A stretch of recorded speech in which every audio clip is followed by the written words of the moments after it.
Avatar universe যেহেতু এখন পূর্ণ শক্তিতে ফিরে এসেছে, তাই পুরো গল্পটি একসাথে বুঝে নেওয়ার এটাই সেরা সময়। প্রথম অ্যাভাটার সিনেমার গল্পটি 2054 সালের প্রেক্ষাপটে তৈরি। ভবিষ্যতের এই পৃথিবীতে সম্পদ প্রায় শেষ হয়ে গিয়েছিল এবং মানুষ টিকে থাকার জন্য মহাকাশ অভিযানের ওপর নির্ভরশীল হয়ে পড়েছিল। এই অনুসন্ধানের পথেই মানুষ অ্যালফা সেন্টাউরি স্টার সিস্টেমের একটি চাঁদে পৌঁছায়, যার নাম প্যান্ডোরা। প্যান্ডোরা দেখতে কোনো স্বর্গরাজ্যের চেয়ে কম নয়। ভাসমান পাহাড়, উজ্জ্বল বনভূমি এবং অদ্ভুত সব বন্যপ্রাণী। কিন্তু মানুষের জন্য এই জায়গাটি অত্যন্ত বিপজ্জনক, কারণ এর বায়ুমণ্ডল বিষাক্ত এবং ব্রিদিং মাস্ক ছাড়া এখানে বেঁচে থাকা অসম্ভব। তবে প্যান্ডোরায় এমন একটি জিনিস আছে যা মানুষকে সেখানে আসতে বাধ্য করে, একটি অত্যন্ত বিরল এবং মূল্যবান খনিজ যার নাম আনঅবটেনিয়াম। পৃথিবীতে এর দাম প্রতি কেরিতে প্রায় $20 মিলিয়ন। এই মাইনিং অপারেশন বা খনি খননের কাজ নিয়ন্ত্রণ করে একটি শক্তিশালী হিউম্যান কর্পোরেশন যার নাম RDA বা রিসোর্স ডেভেলপমেন্ট অ্যাডমিনিস্ট্রেশন। RDA এর একমাত্র লক্ষ্য হল মুনাফা অর্জন করা। তার জন্য প্যান্ডোরার পরিবেশ বা সেখানকার বাসিন্দাদের ক্ষতি করতে হলেও তারা পিছপা হয় না। প্যান্ডোরা ইতিমধ্যেই একটি আদিবাসী প্রজাতির আবাসস্থল, যাদের বলা হয় নাভি। এরা লম্বাকৃতি নীল রঙের মানবরূপী প্রাণী, যারা প্রকৃতির সাথে গভীর আত্মিক বন্ধন শেয়ার করে। নাভিরা প্যান্ডোরাকে কেবল একটি গ্রহ নয়, বরং একটি জীবন্ত সত্তা মনে করে। তাদের বিশ্বাস অনুযায়ী প্যান্ডোরা একটি সম্মিলিত চেতনার সাথে যুক্ত, যাকে তারা এভা বলে ডাকে। মানুষ যেহেতু সরাসরি প্যান্ডোরায় চলাফেরা করতে পারে না, তাই বিজ্ঞানীরা একটি বিশেষ প্রযুক্তি তৈরি করেন যাকে বলা হয় অ্যাভাটার প্রোগ্রাম। এই প্রোগ্রামের অধীনে নাভি এবং মানুষের হাইব্রিড শরীর তৈরি করা হয়, যাদের বলা হয় অ্যাভাটার। এই অ্যাভাটারগুলো জিনগতভাবে তাদের মানব চালকের সাথে মিল রেখে তৈরি করা হয় এবং মানুষের মস্তিষ্ক বা চেতনার মাধ্যমে দূর থেকে নিয়ন্ত্রণ করা যায়। এভাবেই মানুষ কোনো বিপদ ছাড়াই প্যান্ডোরা অনুসন্ধান করার সুযোগ পায়। গল্পের এই পর্যায়ে এন্ট্রি হয় জেক সালির। জেক একজন প্রাক্তন মেরিন সৈন্য, যে একটি দুর্ঘটনার পর শরীরের নিচের অংশ থেকে পঙ্গু বা প্যারালাইজড হয়ে গিয়েছিল। তার জীবন তখন উদ্দেশ্যহীন হয়ে পড়েছিল।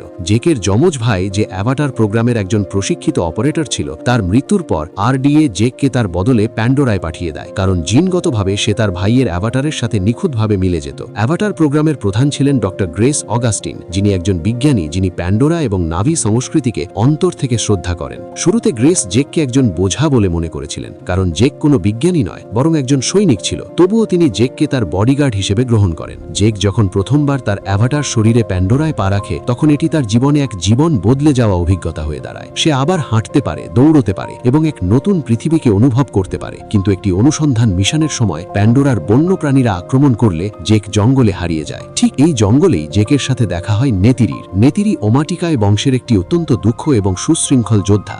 নেতিরি প্রথমে জেককে মেরে ফেলতে চেয়েছিল, কিন্তু যখন সে দেখে যে অনেকগুলি পবিত্র আত্মার রূপ বা উড স্পিরিটস জেকের শরীরের উপর এসে বসছে, তখন সে এটিকে এবার একটি সংকেত হিসেবে ধরে নেয়। এই কারণেই নেতিরি জেককে তার ওমাটিকায় বংশের কাছে নিয়ে যায়। সেই বংশের আধ্যাত্মিক নেতা ছিলেন মোয়াদ, যিনি নেতিরির মা। মোয়াদ সিদ্ধান্ত নেন যে জেককে মারা হবে না, বরং তাকে নাবিদের চালচলন শেখানো হবে, যাতে সে তাদের জগৎকে বুঝতে পারে। নেতিরি জেকের পথ প্রদর্শক হয়ে ওঠে এবং তাকে শিকার করা, নাভি ভাষা এবং প্যান্ডোরার নিয়ম কানুন শেখাতে শুরু করে। এরই মধ্যে RDA এর মিলিটারি প্রধান কর্নেল মাইলস কোয়ারিচের সাথে জেকের যোগাযোগ হয়। কোয়ারিচ একজন কড়া স্বভাবের সৈনিক, যার বিশ্বাস ছিল যে প্যান্ডোরাকে নিয়ন্ত্রণ করাই মানবজাতির ভবিষ্যৎ। তিনি জেককে একটি প্রস্তাব দেন।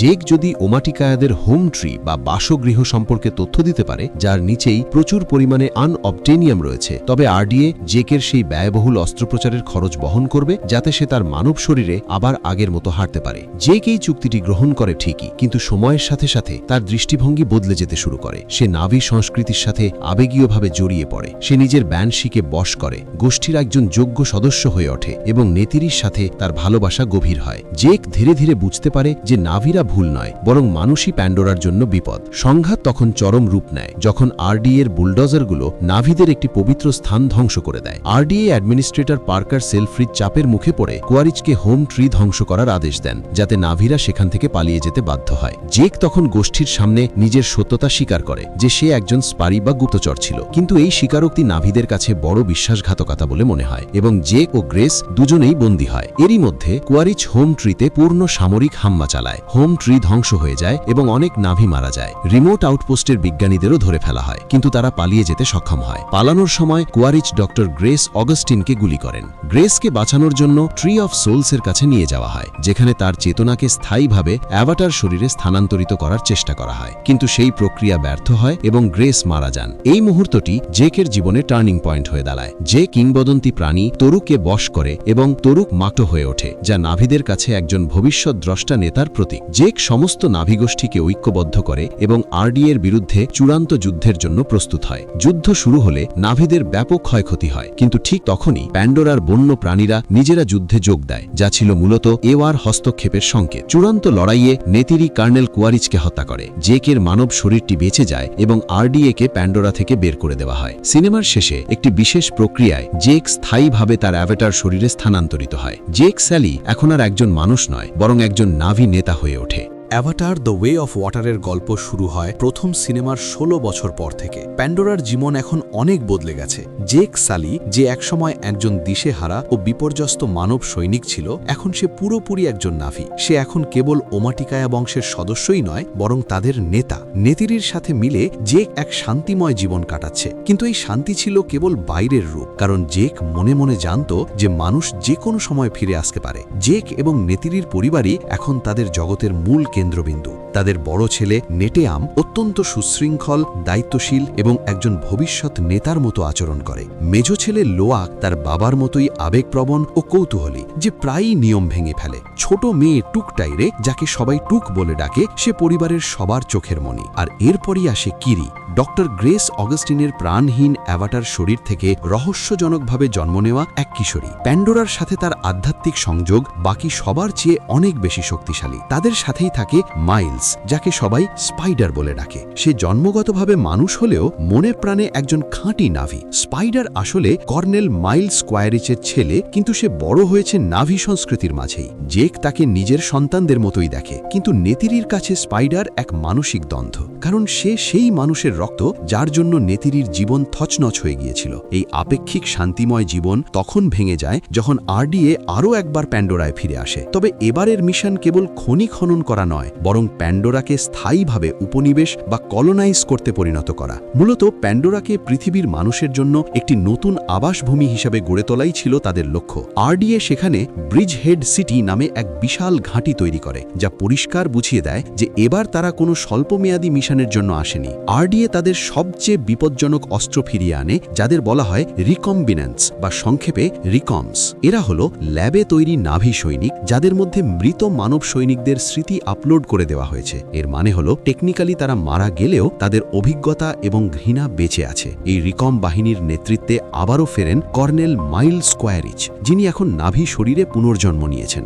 কোয়ারিচ বিশ্বাস করেন যে তার শরীর বদলে গেলেও লক্ষ্য একই রয়ে গেছে, জেক সালি এবং প্যান্ডোরাকে ধ্বংস করা। জেক আরডিএর বিরুদ্ধে গেরিলা যুদ্ধ শুরু করে। সে তালে সাপ্লাই ট্রেন আক্রমণ করে, বেস ধ্বংস করে এবং আরডিএকে একটা পরিষ্কার বার্তা দেয় যে প্যান্ডোরা তাদের জন্য কখনোই নিরাপদ হবে না। কিন্তু এই প্রতিরোধের সবচেয়ে বড় নেতিবাচক দিক হয়ে দাঁড়ায় জেকের সন্তানেরা। তারা সরাসরি শত্রুর টার্গেটে পরিণত হয়। একটি মিশনের সময় জেকের সন্তানেরা রিকম টহলের হাতে ধরা পড়ে যায়। জেক এবং নেতিরি তাদের উদ্ধার করতে পারলেও স্পাইডার কোয়ারিচের হাতে ধরা পড়ে যায়। কোয়ারিচ স্পাইডারকে শারীরিক নির্যাতন না করে বরং মানসিকভাবে প্রভাবিত করার চেষ্টা করেন। তিনি স্পাইডারের সামনে নিজের বাবা হওয়ার পরিচয়টি তুলে ধরেন। নাভি সংস্কৃতি শেখার অছিহালে তাকে নিজের সাথে রাখেন এবং ধীরে ধীরে তার মনে এক ধরনের আবেগীয় বিভ্রান্তি তৈরি করেন। এদিকে জেক একটি অত্যন্ত কঠিন সিদ্ধান্ত নেয়। সে বুঝতে পারে যে যতক্ষণ সে ওমাটিকায়াদের সাথে থাকবে ততক্ষণ পুরো গোষ্ঠী বিপদে পড়বে। এই কারণে জেক প্যান্ডোরার জঙ্গল ছেড়ে নিজের পরিবারকে নিয়ে সমুদ্রের দিকে পাড়ি জমায়। নিজের মানুষকে বাঁচাতে জেক নিজের ঘর ত্যাগ করে। সমুদ্রের তীরে জেক এবং তার পরিবার মেটকাইনা গোষ্ঠীর দেখা পায়। এই নাভিরা অন্যদের চেয়ে একদম আলাদা। তাদের শরীর সমুদ্রের জীবনের সাথে খাপ খাইয়ে নেওয়ার মতো করে গঠিত। এই গোষ্ঠীর নেতা হলেন টোনোওয়ারি এবং রোনাল। শুরুতে তারা জেক এবং তার পরিবারকে বিশ্বাস করতে পারেননি, কিন্তু নেতিরি এবং বাচ্চাদের অবস্থা দেখে শেষ পর্যন্ত তাদের আশ্রয় দেওয়ার সিদ্ধান্ত নেন। এখান থেকেই শুরু হয় দ্য ওয়ে অফ ওয়াটারের আসল মানে। জেক এবং তার পরিবারকে সাঁতার কাটা, ফ্রি ডাইভিং, শ্বাস প্রশ্বাসের কৌশল এবং সমুদ্রের প্রাণীদের সাথে বন্ধন তৈরি করা শিখতে হয়। জেক, যে একসময় জঙ্গলের মাস্টার ছিল, এখানে এসে একজন নবিশ বা বিগিনার হয়ে যায়। নেতিরির জন্য সমুদ্রের জীবন আরও বেশি কঠিন ছিল, কারণ সে বনের সাথে মানসিকভাবে খুব গভীরভাবে যুক্ত ছিল। লোয়াক, যে সবসময় নিজেকে সবার থেকে আলাদা বা ব্রাত্য মনে করত, এখানেই তার জীবনের সবচেয়ে গুরুত্বপূর্ণ বন্ধুত্ব বন্ধুত্ব গড়ে তোলে পায়াকানের সাথে। পায়াকান হলো এক ধরনের টুলকুন, যা তিমি মাছের মতো দেখতে অত্যন্ত বুদ্ধিমান এক প্রজাতি। নাবিদের কাছে টুলকুনরা কেবল প্রাণী নয়, বরং তাদের সমান মর্যাদার অধিকারী। কিন্তু এই টুলকুনদের মধ্যে পায়াকান ছিল সমাজচ্যুত বা একঘরে, কারণ বহু বছর আগে মানুষ যখন তার মাকে মেরে ফেলেছিল, তখন সে প্রতিশোধ নিতে গিয়ে একটি সহিংস কাজ করেছিল।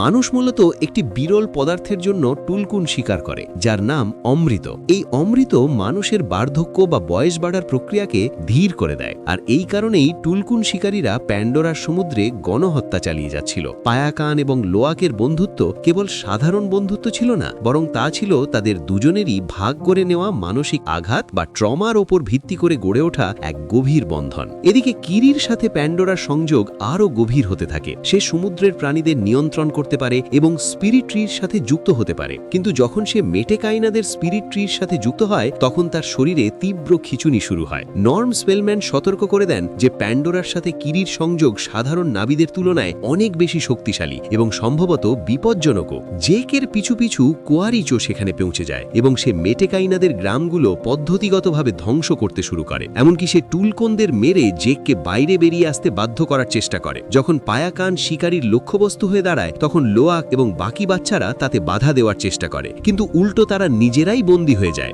জেক, নেতিরি এবং মেটেকাইনা যোদ্ধারা তাদের উদ্ধার করতে যায় এবং এখান থেকেই শুরু হয় সিনেমার সেই বিশাল চূড়ান্ত সমুদ্র যুদ্ধ। পায়াকান সেই শিকারী জাহাজটিকে ধ্বংস করে দেয়। পুরো সমুদ্র এক চরম বিশৃঙ্খলার মধ্যে নিমজ্জিত হয় এবং এই লড়াইয়ের মাঝেই নিজের ভাই বোনদের বাঁচাতে গিয়ে গুলি লেগে নেটেয়াম মারা যায়। এই মুহূর্তটি জেক এবং নেতিরির জন্য মানসিকভাবে অত্যন্ত বিধ্বংসী ছিল। চূড়ান্ত মুখোমুখি লড়াইয়ে জেক এবং নেতিরি কুয়ারিজকে পরাজিত করে, কিন্তু স্পাইডার তাকে ঘৃণা থাকা সত্ত্বেও তাকে মৃত্যুর মুখ থেকে বাঁচিয়ে নেয়, কারণ সে তাকে নিজের বাবার রূপে দেখেছিল। তবুও স্পাইডার কুয়ারিচের সাথে থেকে যায় না এবং সালি পরিবারের কাছেই ফিরে আসে। এরপর মেটেকাইনা ঐতিহ্য অনুযায়ী নেটেয়ামের অন্ত্যেষ্টিক্রিয়া সম্পন্ন হয়। জেক টোনোওয়ারিকে বলে যে সে এই গোষ্ঠী ছেড়ে চলে যাবে, কিন্তু টোনোওয়ারি উত্তর দেন, তুমি এখন মেটেকাইনানেরই অংশ।